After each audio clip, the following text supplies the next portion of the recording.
Selamat pagi Bapak dan Ibu, saudara-saudari yang dikasihi oleh Tuhan kita Yesus Kristus. Kita bertemu kembali di pagi hari ini pada Sirabun Channel yang menayangkan siaran ini, yaitu Renungan Firman Tuhan. Bersyukurlah atas hari penyelamatan, sebab tertulis di dalam kitab 2 Korin pasal 6 ayat 2 demikian. Sebab Allah berfirman, pada waktu aku berkenan, aku akan mendengarkan engkau, dan pada hari aku menyelamatkan, aku akan menolong engkau. Sesungguhnya waktu ini adalah waktu perkenan itu. Sesungguhnya hari ini adalah hari penyelamatan itu. Demikian janji dari firman Tuhan. Saya sebelum melanjutkan perenungan pada pagi hari ini, saya akan menyanyikan sebuah lagu yang tertulis pada buku nyanyian HKBP nomor 467, Ku Memuji Anugerahmu. Asini Roham. Ku memuji anugerahmu yang telah menebusku, dan sucikanlah hatiku rumah kediamanmu. Tinggallah dalam hatiku, rohmu memenuhiku. Pergunakanlah hidupku untuk melayanimu. Asini rohamhu puji Allaho manobusa, di paia sorohaku gabe soranganmu, ingananmu rohanami tondimi manggohi, pake dohot ngulunami gabe ulami. Demikianlah lagu pujian yang telah saya nyanyikan. Semoga Tuhan Allah berkenan untuk nyanyian itu. Bapak dan Ibu yang dikasihi oleh Tuhan kita Yesus Kristus, adapun yang menjadi renungan kita pada hari ini Jumat tanggal 4 November tahun 2020, yaitu yang tertulis pada kitab 1 Yohanes pasal 3 ayat 18. Demikian firman Tuhan. Anak-anakku, marilah kita mengasihi bukan dengan perkataan atau dengan lidah, tetapi dengan perbuatan dan dalam kebenaran. Demikian firman Tuhan.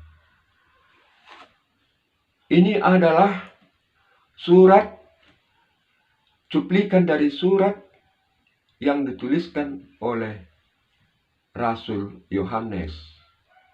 Dikatakan di situ, kalau kita mengasihi, hendaklah kita melakukannya dengan perbuatan dan kebenaran, bukan hanya dengan perkataan atau hanya pada lidah. Jadi mengasihi itu adalah suatu perbuatan yang baik. Mengasihi itu harus diwujud nyatakan dalam perbuatan. Harus dilakukan dengan perbuatan nyata. Tentu saja kita mengasihi sesama saudara-saudara kita. Mengasihi sesama saudara-saudara kita, baik dia dalam keadaan berduka ataupun dalam keadaan sukacita. Dalam keadaan berduka, kita harus menunjukkan kasih kita. Bagaimana cara menghibur orang yang berduka? Kita tidak cukup hanya mengatakan, wah, aku mengasihi saudara yang berduka itu, bukan. Akan tetapi, apa yang bisa kita lakukan untuk menghiburnya, kita lakukanlah itu, agar dia cepat pulih dari keadaan berduka itu. Kalau dia dalam keadaan sakit, kita harus berupaya menghiburnya bagaimana untuk meringankan penyakitnya. Bila perlu kita berikan bantuan apa yang bisa melepaskannya dari penderitaannya itu. Itulah wujud kasih harus kita nyatakan dengan senyata-nyatanya. Ada wujud yang kita berikan kepadanya, baik dalam bentuk perkataan, baik dalam bentuk pemikiran, baik dalam bentuk perbuatan. Harus itu kita wujud nyatakan. Itulah yang dimaksud dengan oleh Rasul Yohanes dalam hal ini. Akan tetapi, digarisbawahi juga di dalam kita mewujud nyatakan kasih itu, haruslah dalam kebenaran. Jadi, dalam kebenaran yang berkenan kepada Allah. Kita menolong orang lain, itu adalah perwujudan kasih. Tetapi dalam menolong itu adalah di dalam kebenaran. Banyak saudara-saudara yang terjadi kita lihat perwujudan daripada kasih itu memang dilakukan dengan memberikan pertolongan-pertolongan, misalnya memberikan sembako, memberikan bantuan dana, dan lain sebagainya. Akan tetapi itu adalah wujud nyata kasih menjadi benar apabila itu dilakukan dengan hati yang tulus dan ikhlas. Tidak ada di dalamnya maksud-maksud lain, apalagi maksud-maksud politis. Pada waktu misalnya adanya kampanye mau mencalonkan diri menjadi calon-calon legislatif atau calon-calon pimpinan daerah dalam pilkada, kita sering melihat ada pemberian-pemberian di situ. Pemberian-pemberian bantuan kepada orang-orang, baik dalam bentuk uang atau dalam bentuk sembako, 9 bahan pokok. Itu sering terjadi Bapak dan Ibu. Nah, itu semuanya baik. Akan tetapi membuat dia tidak baik adalah apabila di dalam pemberian itu ada maksud-maksud lain. Ada maksud-maksud untuk kepentingan diri sendiri. Itu tidak benar.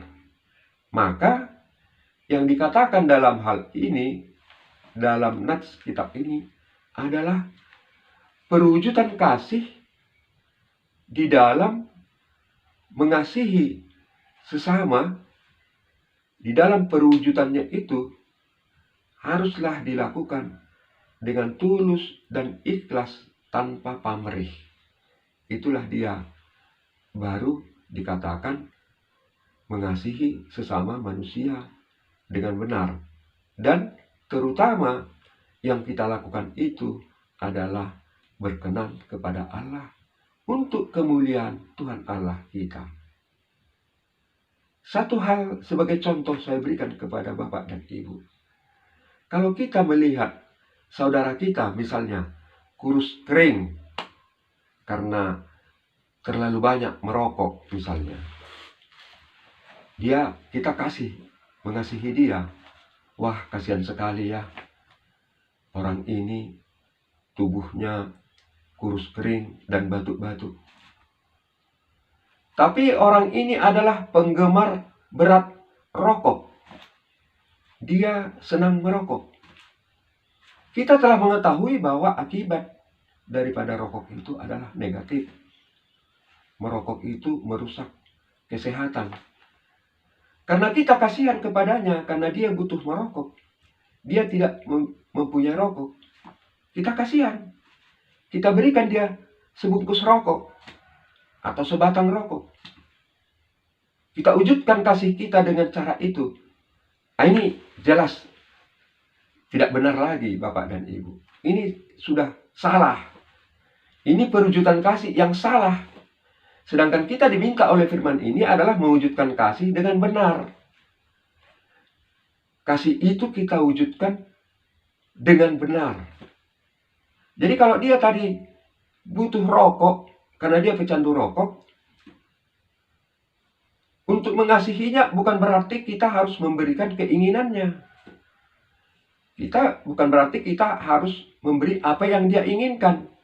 Kalau dia menginginkan sebungkus rokok atau sebatang rokok, itu adalah keinginan dia yang tidak benar, maka jangan kita penuhi keinginan dia itu. Lalu apa yang kita berikan?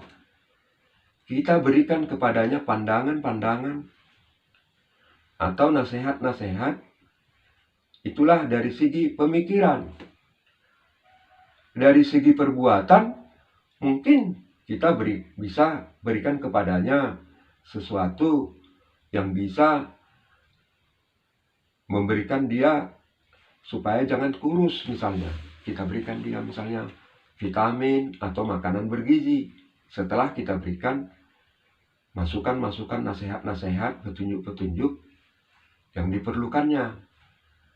Misalnya kita berikan dia nasihat tentang makanan 4 sehat 5 sempurna. Kita jelaskan kepadanya itu. Makanan 4 sehat 5 sempurna. Jadi rokok itu bukan menyempurnakan makanan, Bapak Ibu saudara-saudara sekalian. Nah, ini mungkin perlu kita jelaskan kepadanya. Lalu kita buat ke wujud kasih kita itu misalnya dengan perbuatan nyata. Memberikan kepadanya bantuan berupa makanan-makanan yang bergizi untuk mendukung kesehatannya agar dia nampak lebih sehat, tidak kurus kering. Nah, itulah wujud kasih yang nyata itu. Semoga ini menjadi renungan bagi kita di pagi hari ini. Sebelum saya menutup renungan pagi ini, saya akan menyanyikan sebuah lagu,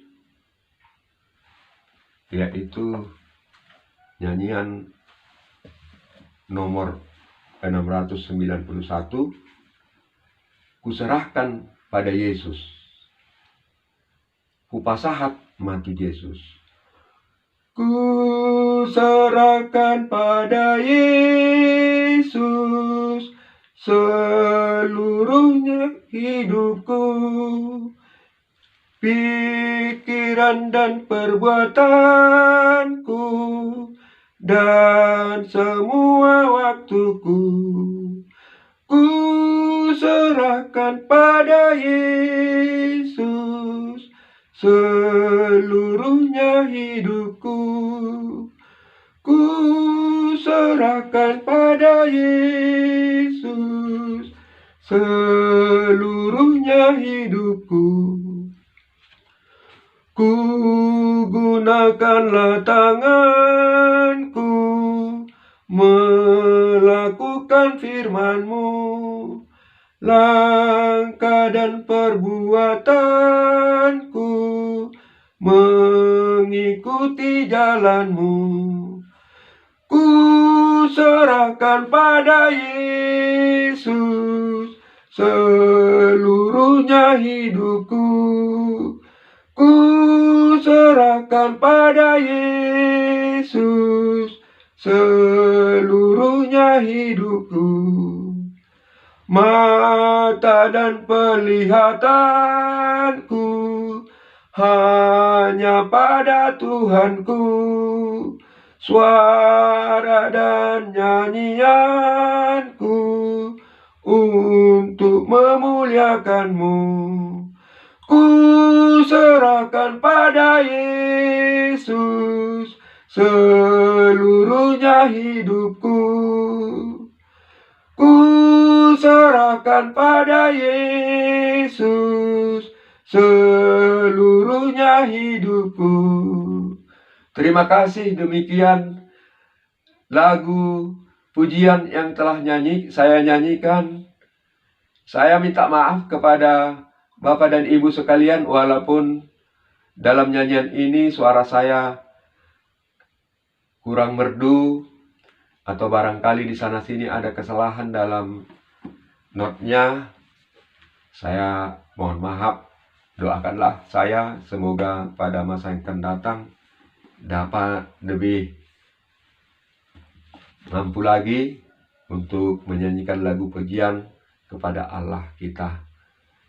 Saya berdoa semoga Bapak dan Ibu senantiasa dalam lindungan Tuhan, sukses dalam pekerjaan.